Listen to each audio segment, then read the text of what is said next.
And is a mental block the same as overthinking or just being nervous, or is it its whole own thing? Yes. Okay. So this is where you really have to be careful because mental block, just that term, there's so much fear around that fear. Like that, it's like this huge thing that gets really, it's scary, right? So I describe it to my Mhm. athletes and for coaches who've never had a mental block in parents, it really is almost like this big scary monster that you carry around with you on a leash, right? It Mhm. casts a shadow on everything that you do.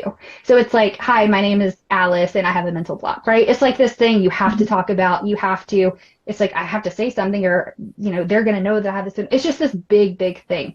And so I would say be very careful with using the term mental block. So a true mental block is when you have a skill, you've mastered it physically, and you've done it by yourself on several surfaces for a period of time. So that is a true mental block. So you've gotten to that elite status, right? You don't have to tell your body Mhm. what to do. Like you've done it automatically and you didn't just do it once or twice or for a week. You've had it for several weeks, a month, things like that. And you can do it at a lot of different places, right? So if you've Mhm. mastered it on the tumble track, but you can't do it on the floor yet, that is not a mental block. You're still learning. You're still building up your trust. That's fine.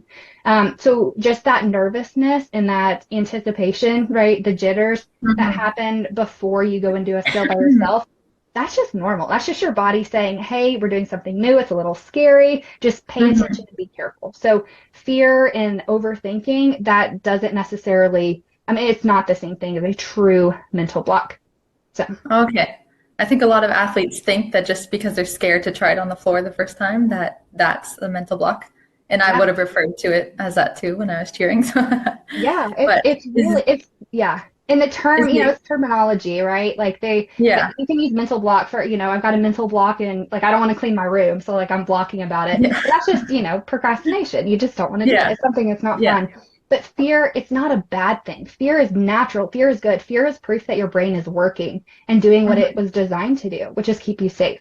But Mhm. you don't take that fear and sit in it and say, "Oh, I feel afraid, so that means something bad is going to happen." You attach like a negative outcome to that feeling you're having. That's just your body doing it what it's designed to do. So it's really taking that fear and being able to process it in a way that's helpful and being able to move through it in a healthy way. Okay. Yeah. Is the approach to getting over a mental block and getting over fears and anxieties the same? Is it like the same approach that you would take with athletes with those? Yeah, it is because that's really the symptom, right? Like athletes Hmm. who have a lot of fear around a lot of different skills or who avoid doing skills by themselves, who feel like there's a lot of conditions around how they can do their skills. So I can do my spot on this surface with this spotter, with on this day of the week if nobody else is watching me, right? As long Yeah. as mom's not in the gym. There's a lot of conditions around it. Those athletes, I would say, are more likely to develop true mental blocks in the long term because they do Hmm. have so much overthinking. They have a lot of over controlling. They have a lot of trust challenges Hmm. that are happening. And those are those precursors. Those are the things that cause mental blocks to develop. And so I would take the same approach. But obviously, if you have a true mental block, it's a little bit of a more intensive process. So there's Hmm. a lot more that goes into it, but a very similar approach, yes. So if someone found this helpful or they suffer from mental blocks or anxieties or fears themselves, then how can they work with you or how can you help them? Yeah, absolutely. So, the easiest way to get started is to sign up for a no cost conversation with me. So, I offer free performance check sessions, and that is a 30-minute virtual call. And the whole point of that is really to discuss what are your goals, what do you want, what's your dream, where do you want to be, and then where you are today. And I want to have a conversation and help this athlete see how to kind of close the gap. How do you get from where you are to where you want to be? And getting them to understand what's happening so they can let go of that frustration. That's really helpful. And what are some steps they can go ahead and start taking to move forward? So that's something I offer. It's called a performance check session. You can get signed up for it at mgpcoach.com/performance check session.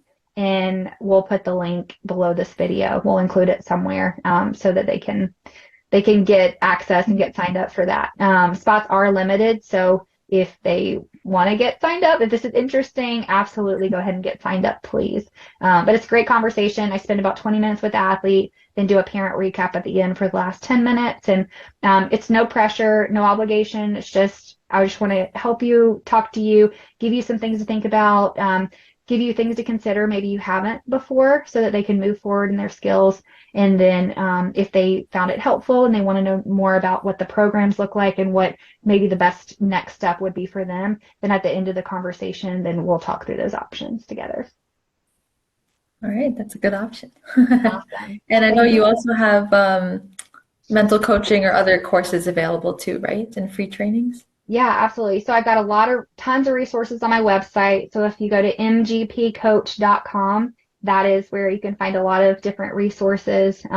Also, we have a course. So I have a 12-week Mind Over Mental Block course that's available. We are going to be adding in some Q&A, office hour, like more live coach sessions. So to make sure that as you're working through the content and the curriculum and my 6-step Mind Over Mental Block process, as you work through that every week, you have an opportunity to ask your questions in person with a coach, one of my expert mental coaches. So that is an option. And then we're also going to be starting small group classes here in the next little bit. So so keep an eye out for information on that. So lots of ways to get support from us. Just get in contact with us however you can. But a good place to start is that mgpcoach.com, our website.